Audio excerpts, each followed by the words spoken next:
In a land shaped by ancient customs and silent grief, one man stood between the weight of tradition and the whisper of change.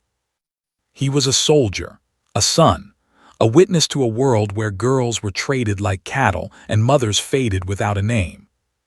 But when the past knocked on the doors of the present, he chose not to answer with silence. This is the story of a law that divided a nation, a girl who refused to disappear, and a president who risked everything to write a future in ink, not in blood. This is Decree of Bloodline, when family becomes a battlefield. The chamber was warm, the air tinged with the scent of old wood and anticipation. It was the last session of the legislative cycle, yet the room felt more like a powder keg than a parliament. On the center desk, bound in red ribbon, lay the Family Reform Bill, a piece of legislation that could change the face of Burkina Faso's future. If passed, it would outlaw child marriage, grant women equal rights in property and inheritance, and dissolve centuries-old customary laws that had, for generations, placed clan over child and patriarchy over protection. Some hailed it as a long-overdue revolution. Others called it an imported poison. In the gallery above, journalists leaned forward. In the hallways, aides whispered frantically. And in his private study, President Ibrahim Traoré stood with his back to the television screen, listening to the debates not with his ears, but with his memory. His mother had been 13, married off to a man twice her age, died in childbirth at 30. He never forgot. A knock on the door. His chief of staff entered, quietly placing a note on the desk. It read, "3 provinces threaten to secede if the bill passes. One general is unsure where his loyalty lies." Ibrahim didn't speak. He simply turned toward the window, gazing at the gathering clouds. In the streets below, young women held placards. "Our bodies are not bargains. Our voices deserve laws." He knew the vote would be close, but he also knew something more dangerous was beginning to brew. Not just a political rebellion, but a cultural reckoning. And it would either be written into law or written in blood. Far from the capital, beneath the cracked ceiling of an old mud-brick assembly hall, 12 elders sat in a circle, draped in traditional woven robes, their faces lined with age and legacy. They were the keepers of tradition, chiefs from the eastern and northern provinces, whose clans traced their authority not through elections, but through ancestry, war, and the unspoken contract between land and blood. At the center of the circle sat Chief Almer Tambura, the oldest of them all, whose eyes had seen colonists come and go, but whose voice still made young men rise to war.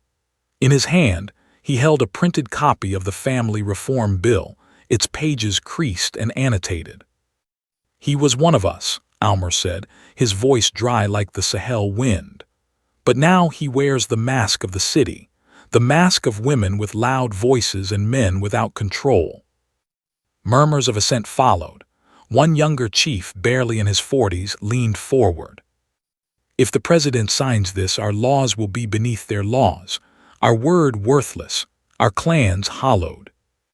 Another, more cautious, asked, "And what if we resist? He commands the army."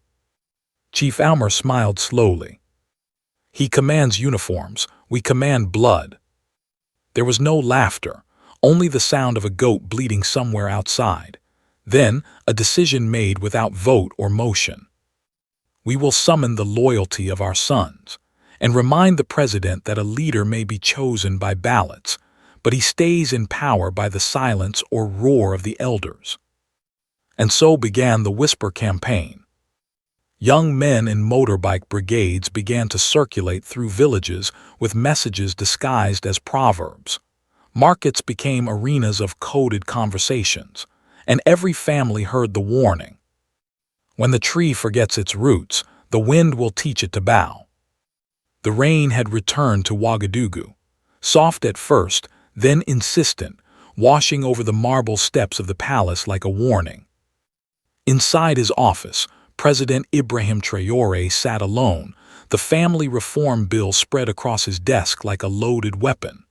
Every line was a battle between memory and mandate. The more he read, the more ghosts whispered at his back. His advisors had argued all morning. One warned that international donors would pull funding if he stalled the bill. Another cautioned that signing it would fracture the fragile alliances that kept insurgents at bay. A third, younger aide had said simply, "If you hesitate, sir, you will be seen as weak by both sides." But it wasn't fear that anchored him. It was the photograph on the corner of his desk, a black and white image of a woman in faded cloth, standing barefoot outside a thatched hut.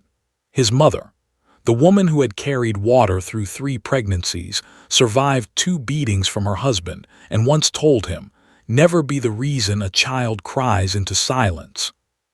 He stood, walked to the window, and stared into the storm. His chief of intelligence entered quietly. "Mr. President, the chiefs are mobilizing. They are not planning a protest. They are preparing the villages to withhold allegiance. No taxes, no recruits, possibly no peace." Ibrahim didn't flinch. "Let them prepare, so will we." He turned back to his desk, uncapped a pen, and underlined one line in the bill. "Marriage shall be entered into only with the full and free consent of both parties." Then he whispered to the empty room, "I won't be remembered for surviving in office. I want to be remembered for what I refuse to ignore." Her name was Aminata.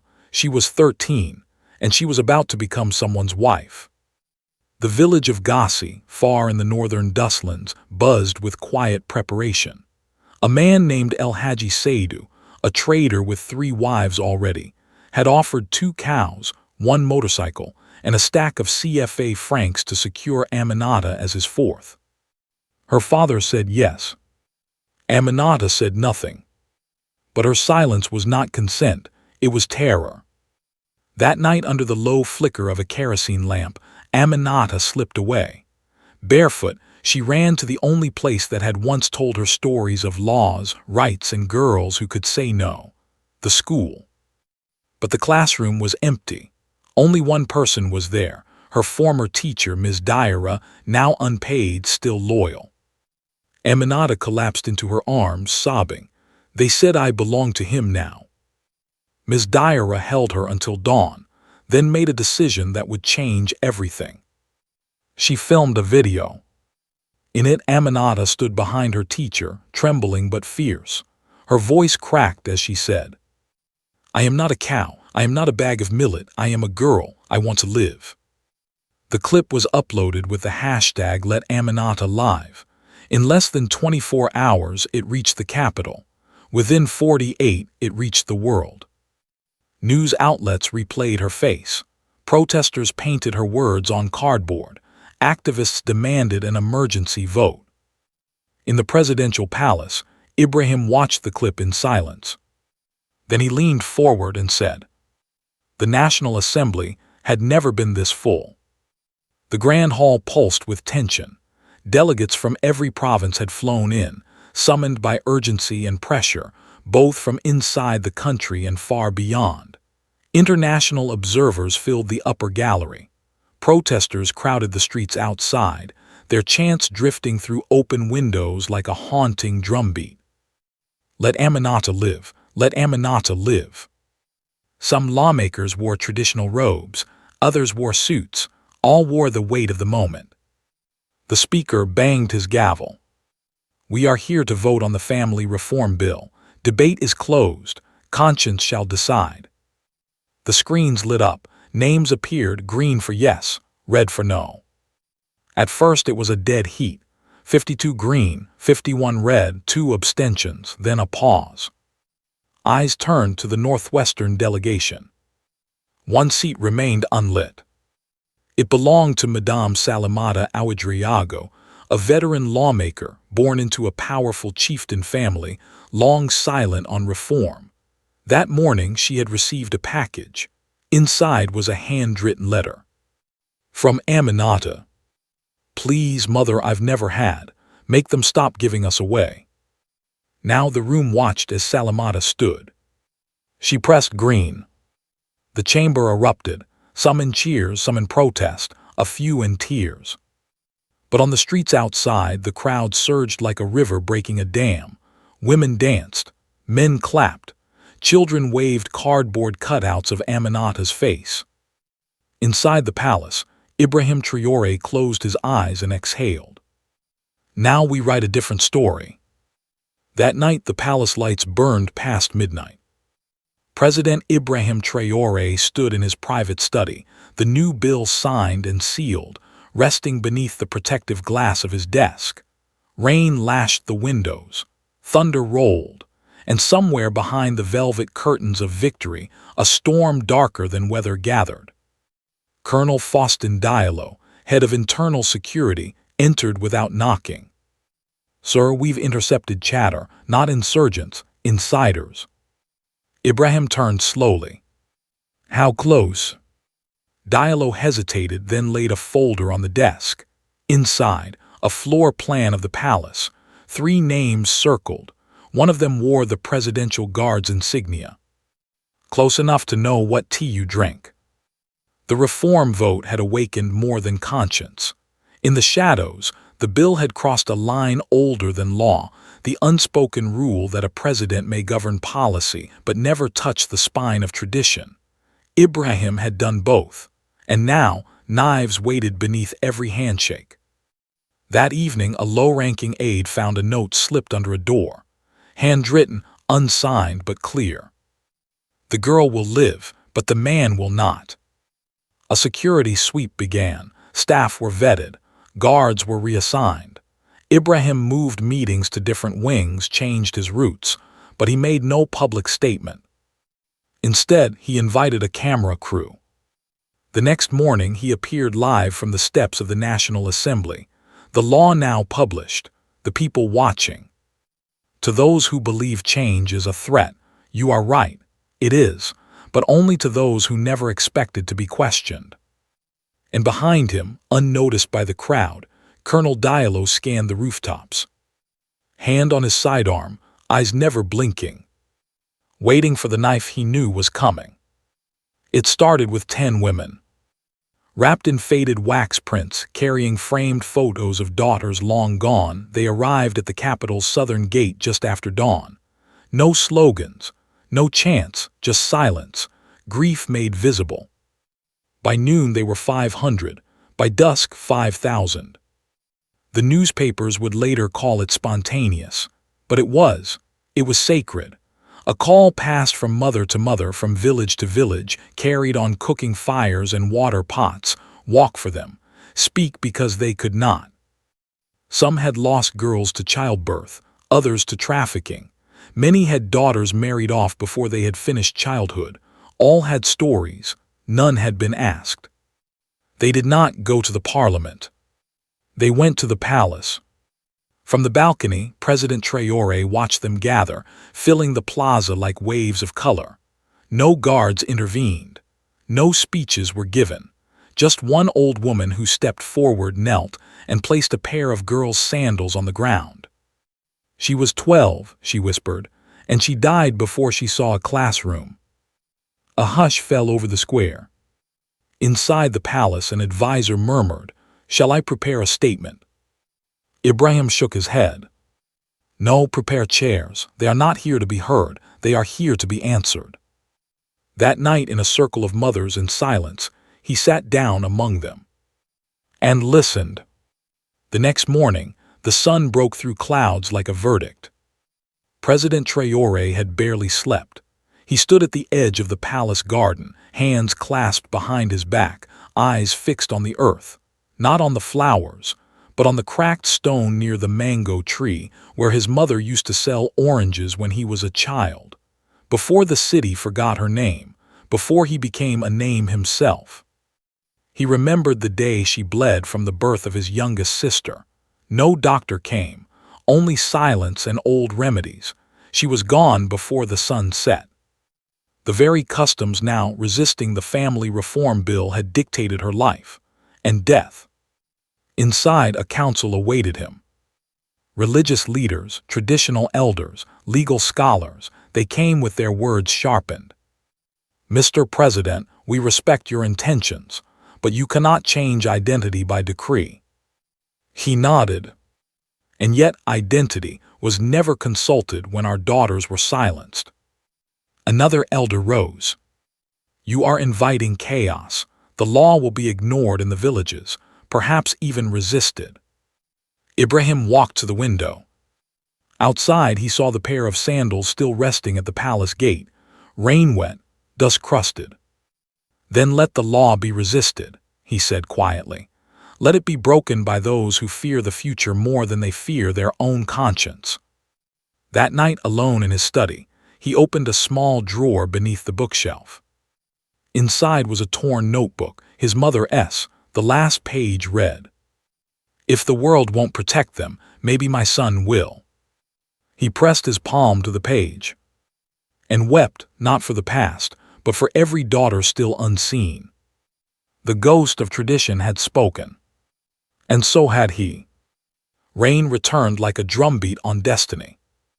The grand hall of state was silent, not the silence of indifference but of ceremony. A desk stood on a raised platform, a single document placed upon it beneath the soft glow of amber lights. The family reform bill, ratified by vote, now awaited one final mark. President Traoré walked in slowly. His gait was steady, but his heart, somewhere between the cracked stone near the mango tree and the eyes of Aminata, beat a rhythm no one could hear but him. The nation watched live, in homes, on phones, in markets.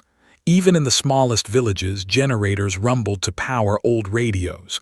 This moment had become more than law. It was story, soil, symbol. He stood at the desk.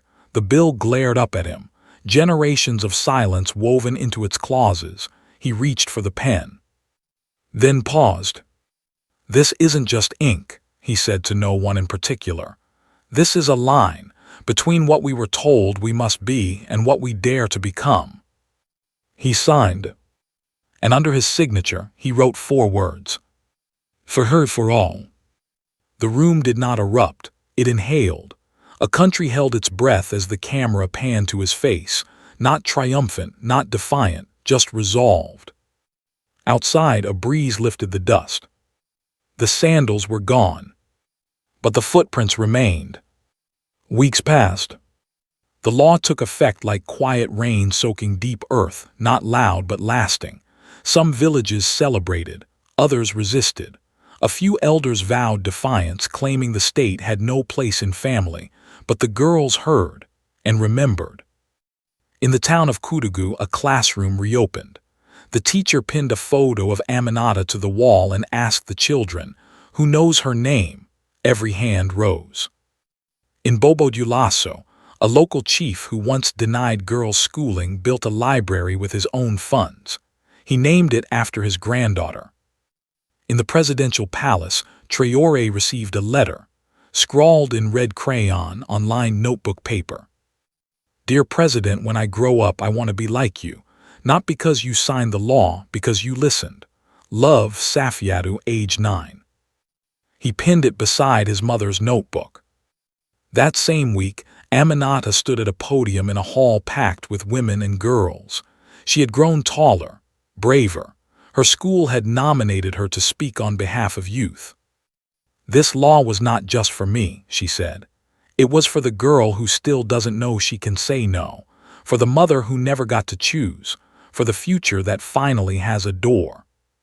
The crowd rose, and in the back row, Ibrahim stood unnoticed, smiling hand over heart. In his pocket he carried a seed, a mango seed, from the tree his mother once sat beneath. The tree was gone, but one day it would grow again. Because some roots are planted not in soil, but in courage. In a world where silence has too long been the law, a voice finally broke through. Thank you for walking with us through the powerful journey of Decree of Bloodline.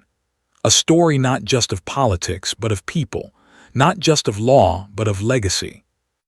If this story moved you, inspired you, or made you think differently, don't let it end here. Like, share, and subscribe to our channel for more stories that challenge the powerful and amplify the unheard. Because sometimes the most important battles are fought with a pen and won with a voice.